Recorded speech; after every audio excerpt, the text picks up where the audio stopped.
I think we're absolutely ready to move to the next phase of this discussion. Already a series of questions are popping in through the chat, and some of them have already been raised at the Curator platform where the e-course is lodged. So we will pick them up in a minute. We want to start the discussion with a few Mentimeter statements to also give all of you the chance to react. Bram, can I invite you to launch the Mentimeter? So we have 3 questions in the Mentimeter, and on each one of the questions, we will first ask your answers of all the participants in the room, whether you agree or whether you do not agree with the statement. And then on each of the statements, we will ask both Nadine and Anil to react on the outcome they see emerging from the Mentimeter statements. The statement is financing for positive impact can never be competitive. Okay, so if I summarize, there is a certain weight to the left, disagreement with the statement. There is a group that does agree with the statement to the right side. What is your reflection, Nadine, when you look at this question and when you look at this voting, where the voting leans towards? How does that resonate with you? And thanks, Cor. And I understand this question that in a way that if the financing is looking for positive outcomes, then they are not commercially competitive. I hope that I understand the question well. And I see that the strongly disagree is, I mean, you see that a lot of people, the disagreement, if I add all the different scores, is higher. And I think, yes, because the experience has shown, and this is actually what we are promoting and we are trying to further, is that actually investment can be profitable and positive. Positive for the people, positive for the environment, and also positive commercially. It's not mutually exclusive. Actually, we talk about the concept of mutual benefits, where we see more and more investment in agri-food businesses. To be very concrete, you can invest in an agri-food business, ensuring that it uses the kind of technology that does not damage the environment or contribute to a higher level of green gas emission. We also have investment in agri-food value chain, as Nahil was saying, which basically provide opportunity for smallholders and small agri-food entrepreneurs. It's not only about big companies. You can also ensure that the food is nutritious. I mean, there's many ways now to ensure that the two are not exclusive, but complement each other. So it's really the concept of mutual benefits. Thank you, Nadine. Anil, how do you look at these answers and at the question itself? Well, the fact, Cor, that Samunnati as an organization exists is an agreement to the disagreement that we are seeing it. Because as an organization, it may sound a little naive, but I started this company by taking a loan on my house and my Provident Fund money, not with a grant or a support. And then today, we do about $1 billion a year, is a testimony that if there is a positive impact in a sustainable manner, private capital does support an entity. So the dimension of positive impact can happen in multiple ways, but when done with private capital backing it, can prove 3 aspects. First and foremost, the credibility of the idea that private finance can get into topics that are usually associated with the public finance or philanthropic or softer money. That is number one, the credibility of the idea. Second one is the resilience of the communities that are funded, right? Because traditional modes of underwriting often exclude these communities. So how do we bring in the dimension of underwriting, but in a non-traditional manner? In the context of Sammunnati, we leverage the social capital and trade capital, the familiarity and the transaction history to underwrite the whom to lend and how much to lend. So again, the traditional underwriting on the basis of positive impact for the communities to serve. Last but not the least, the scale can happen when there is a credible track record for financing these entities, and these systems are demonstrated at scale and over a period. So I completely agree with the disagreement of the cohort that financing for positive impact can definitely be competitive and scaled in a viable and sustainable manner. Thank you, Anil. Both optimistic views, sharing with the disagreement on the left side. Any one of you with reflection on maybe a minority group, but a substantial minority group at the right side of the graph that agreed with the statement?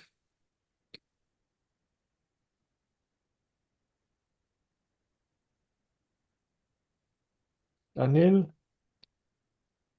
any thoughts on the group at the right side?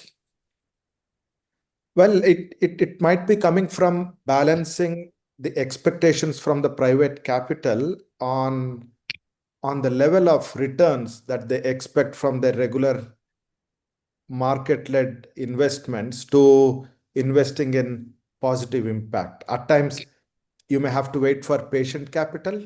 At times, you may want to compromise a little bit of your commercial returns. Might have been the dimension around agreeing that it may not be competitive. That's where the dimension of blended finance would come into picture, where at an enterprise level, you bring in all sources of capital. At an enterprise level, you deliver the impact, but at a return level, you can still be able to give commercial returns to the commercial investors and the softer returns to the softer pools of capital.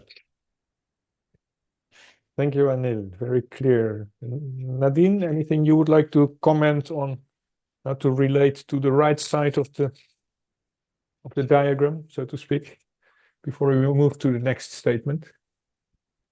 Yes, so I'm commenting on this one, the number 2, yeah. Okay, back to the first one. What I would say is that I understand the strongly agree as well, but I think it's a question of looking at it from a mindset, because you can say if you take a kind of conservative approach, you want, I mean, private companies, people understand that they finance for profit and not for positive impact. But taking a very concrete example, for example, looking at nutritious food. I mean, I guess you know that the biggest food companies score very badly on nutritious food. I mean, it's disaster, the performance of food companies on nutritious food. So you can say that in this case, what does it mean financing for positive impact? Because maybe people are more interested in buying McDonald's, Coke than buying nutritious food. But it depends where you are. I remember that when I came to the Netherlands for this workshop we had, I was impressed. I told the colleagues that you organize a lunch and everything was bio food, green tea. I mean, there was no junk food. And I said, and everything was kind of bulgur, very healthy food. And then I'm sorry, I came back to my part of the world and I went to a lunch and it was Coca, Fanta, all kinds of food. And I said, these are two different sides of the world, and financing maybe nutritious food. The public was ready in the Netherlands, but the public campaign on healthy food are not taking place enough in Africa for people to realize that drinking Coke, Fanta, and hamburgers is not a sign of development, but it's unhealthy, and that in developed countries, they're stepping back on this. So it's really, I think, about the perception and also the public sector, public health campaign doing their work so that it becomes, for example, profitable for a private company to invest in cheap food? I always like to give concrete examples. Thank you, Nadine, for that concrete example indeed. Very clear. Let's indeed move to the second statement. So the statement is there are plenty of profitable investment opportunities for sustainable food systems.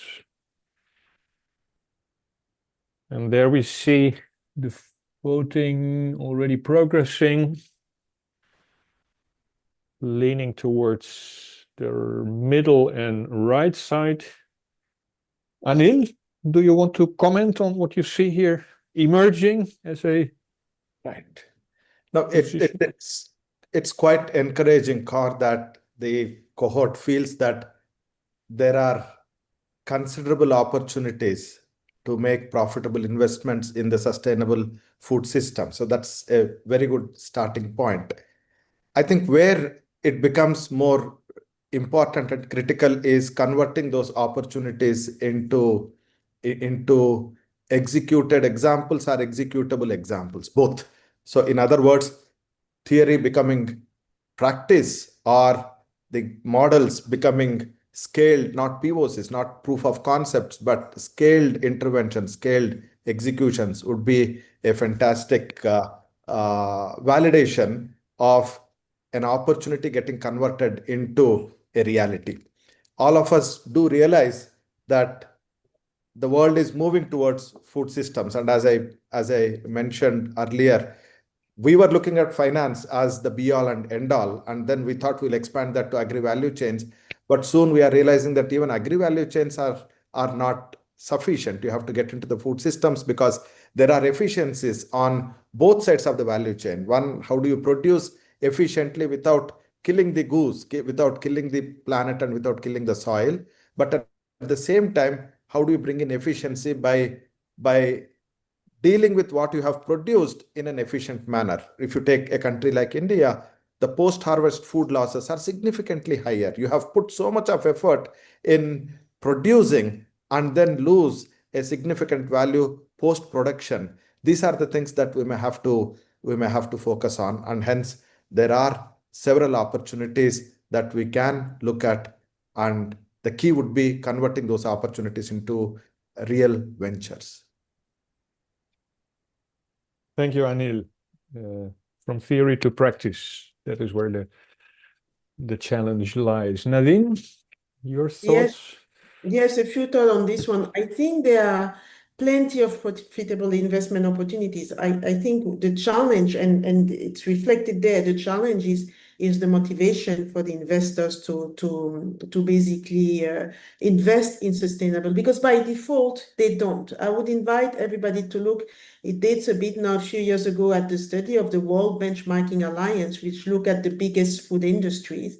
And it shows that, I mean, the majority of them, and I said over 80%, do not have green gas emission target. The majority of food business do not look into decent salaries or working condition, or do not look to produce nutritious food. And that was really a deterring finding, that this is not something they look at by default. And I think what makes the difference is not that there are opportunities, it's basically, in my view, two things. Public policies. First of all, these companies, investors, they look at public policies as a risk. Are there going to be standards that they need to meet and that will affect the business? And the second thing is also the demand. You need to work on the demand so that people are actually asking for sustainable agri-food products, so that the companies have an interest in meeting them. But otherwise, I would say naturally, it shows that this is not the first drive of the investors. I'm very sorry, Anil, I'm just being frank here. Thank you. Thank you, Nadine. Thank you. Let's go to the third statement and then take some questions from the chat. If you had 10 million US dollars to invest in food system transformation, what would you invest in? You have a max of 25 characters, so keep it to one word or two, right?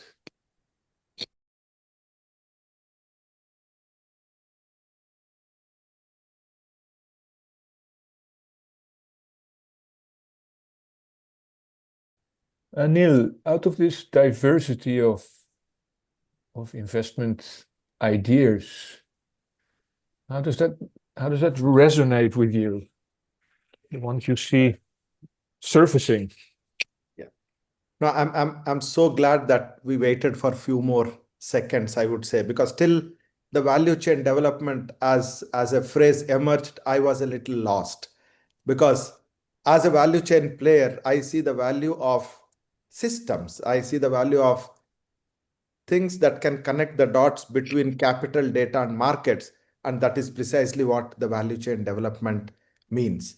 So I would say why 10? If you can add one more zero, even if I have 100 million, it's important that we invest in the entire value chain development because it encompasses all the aspects of the words that most of the words that I basically looked at before the value chain development came in. It can get into processing, post-harvest losses can come down, it can come into the advocacy because you are basically now telling about how movement of goods and cash is happening. And most importantly, even the regenerative agriculture can happen if you have the ability to understand the entire value chain, thereby providing the necessary tools. So I would have said systems development, which is what value chain development is. So completely resonate with this outcome. Thank you, Anil. Very nice. Nadine? It's a hard question, but I would go to. I remember I was talking to a very frustrated Minister of Agriculture about investing the money because I see very different things here. I mean, investment comes with the notion of profit. That return on investment, and I see things here that would not immediately bring return on investment, which will have more a social function. And I remember that minister was telling me that we need to invest money in productive sectors that will bring return on investment so that we can then take care of things like advocacy, technical assistance, and this kind of more public-oriented basically area. So I would say that I would invest it in a highly profitable enterprise, but also that brings sustainable benefits, but not into the soft side of things because I need my return on investments. Thank you. Very clear answer. Privately thought from a public servant.